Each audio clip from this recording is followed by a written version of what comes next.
చాలా super exclusive news చూస్తున్నాం. జమిలీ బిల్లు నేపథ్యంలో టీడీపీలో కొత్త ఆశలు తొణికిసలాడుతున్నాయి. ఆపరేషన్ ఆకర్ష్ దిశగా టీడీపీ అడుగులు వేస్తోంది. వైసీపీని ఖాళీ చేసేలా ముమ్మర ప్రయత్నాలు చేస్తోంది.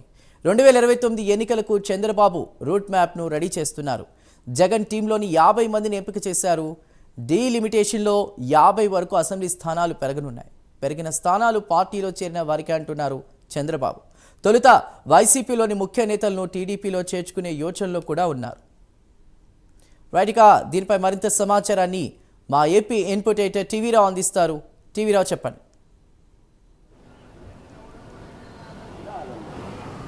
చందు, ఇప్పుడు వైసీపీకి సంబంధించినటువంటి నేతలపై టీడీపీ దృష్టి సారించింది. ప్రధానంగా వైసీపీ ఆకర్ష్ అనేటటువంటి పేరిట ఇప్పుడు రంగం సిద్ధం చేస్తుంది. ఇందుకు అనుగుణంగా వైసీపీలో ఉన్నటువంటి 50 మంది రాష్ట్ర స్థాయిలో అగ్రనేతలపై దృష్టి సారించింది. మొత్తం జగన్ టీంకి సంబంధించినటువంటి 50 మందిని సెలెక్ట్ చేసుకుని మరి వారిపై గాలం వేయాలని కీలకంగా నిర్దేశాలు అందాయనేటటువంటిది స్థానికంగా ఎక్కడికక్కడ అందుతున్నటువంటి సమాచారం. మరి ఇందుకు అనుగుణంగానే ఇప్పుడు రాష్ట్ర వ్యాప్తంగా వైసీపీ నేతలందరూ కూడా వైసీపీ బాట పడుతున్నారా అంటే అవుననే సంకేతాలే వెలువడుతున్నాయి. ఇప్పటి వరకు చూస్తే గతంలో ఏదైతే టీడీపీకి సంబంధించి వైకాపా నుంచి వచ్చినటువంటి వలస ఎమ్మెల్యేలు 23 మంది ఎమ్మెల్యేలు పిలిపించుకొని భంగపడ్డటువంటి నాటి టీడీపీ మళ్ళీ అటువంటి పరిస్థితుల్లో రాకూడదని ముందుగానే సమాయత్తమవుతోంది. అయితే తాజాగా జమిలీ బిల్లు కూడా పార్లమెంట్లో ప్రవేశపెట్టిన నేపథ్యంలో ఇందుకు సంబంధించి 2027లో డీలిమిటేషన్ కార్యక్రమాలు తదితర అంశాలు ఒక కొలిక్కి రానున్నటువంటి దశలో అప్పుడు రాష్ట్ర వ్యాప్తంగా 225గా అసెంబ్లీ స్థానాలు ఉంటాయనేటటువంటిది తాజా అంచనా. మరి ఇందుకు సంబంధించి 50 స్థానాలు పెరిగేటటువంటి వీలుంది. మరి ఈ 50 స్థానాలు పెరిగితే గనక ఆ 50 స్థానాల్లో ఏదైతే ఉన్నటువంటి ప్రస్తుతానికి టీడీపీ శ్రేణులను ఎవరిని కూడా డిస్టర్బ్ చేయకుండా మరి ఆ రోజున ఉన్నటువంటి పరిస్థితుల్లో ఆ 50 స్థానాలు కొత్తగా టార్గెట్ పెట్టి మరి పార్టీలోకి ఆహ్వానిస్తున్నటువంటి వైసీపీ లీడర్లకు ఇవ్వచ్చులే అనేటటువంటి ఒక ప్రణాళికాబద్ధంగా ముందుకెళ్తున్నటువంటి పరిస్థితి.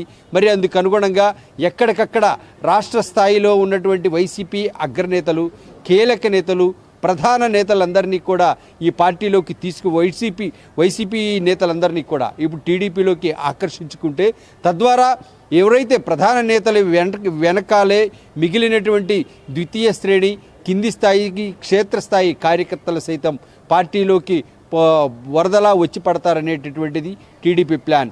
అందుకనుగుణంగా జమిలీకి సంబంధించినటువంటి అంశాలు ఏవైతే ఉన్నాయో వాటికన్నిటికీ సంబంధించి ఇప్పటికే ఒక కొలిక్కొచ్చిన నేపథ్యంలో ఇప్పుడు జమిలీ రూపంలో వనగూరేటటువంటి 50 స్థానాల్లో నిరభ్యంతరంగా ఎవరైతే ప్రస్తుతం ఏదైతే నియోజకవర్గాల్లో ఆల్రెడీ సర్దుకుపోయినటువంటి టీడీపీ నేతలను ఎవరిని కూడా డిస్టర్బ్ చేయకుండానే కొత్తగా వచ్చిన వారికి ఏదైతే అకామిడేట్ చేయడానికి ఒక వీలుగా ఒక 50 స్థానాలు వస్తున్నాయి. కాబట్టి ధైర్యంగా రాష్ట్ర స్థాయిలో ఒక 50 మంది కీలక నేతలు అంటే ఇప్పుడు పార్టీ మారటానికి లోకల్ బాడీస్ అయితేనేమి ఇతరత్ర రంగాల నుంచి చాలామంది కూటమిలో జాయిన్ అవ్వడానికి సిద్ధంగా ఉన్నారు. మరి ఈ నేపథ్యంలో ఎవరెవరినో చేర్చుకోవడం కంటే కింది స్థాయి లీడర్లని పిలవటం కంటే ఆల్రెడీ వస్తానన్నటువంటి వారిని అలాగే వైసీపీ నుంచి రాము అన్నటువంటి కీలక నేతలను ఒకేసారి పార్టీలోకి రప్పించుకుంటే ఇక్కడ అకామిడేషన్ అనేటటువంటిది పగడ్బందీగా చేసుకోవచ్చు. అంతేకాకుండా ఈ అకామిడేషన్తో పాటుగా ఎట్ ది సేమ్ టైం వైకాపాని కూడా తీవ్రంగా కోలుకొనీయకుండా దెబ్బ కొట్టచ్చు అనేటటువంటిది ఇక్కడ ప్రధాన లక్ష్యం.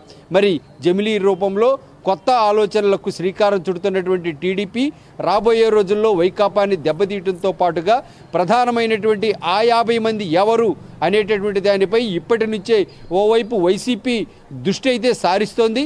మరి ఇందుకు అనుగుణంగానే ఇటువైపు టీడీపీ అయితే లాగేసేందుకు ప్రయత్నాలు ముమ్మరం చేసింది. మరి ఆ 50 మంది కీలక నేతలు ఎవరు ఏంటి అనే దానిపై ఇప్పటికీ వైసీపీ దృష్టి సారించినా ఇప్పటికే వైసీపీలోని కీలక నేతలు ధర్మాన భీమిల్ నుంచి అవంతి శ్రీనివాస్, ఆళ్ల నాని తదితర ఎప్పటికే ఎమ్మెల్సీలు కొంతమంది తదితర నేతలందరూ కూడా వెళ్ళిపోయినటువంటి పరిస్థితుల్లో అదే స్థాయి నేతలపై కన్నేయాలని ఇప్పుడు టీడీపీ భావిస్తోంది. చందు. Right టీవీరావు, thank you.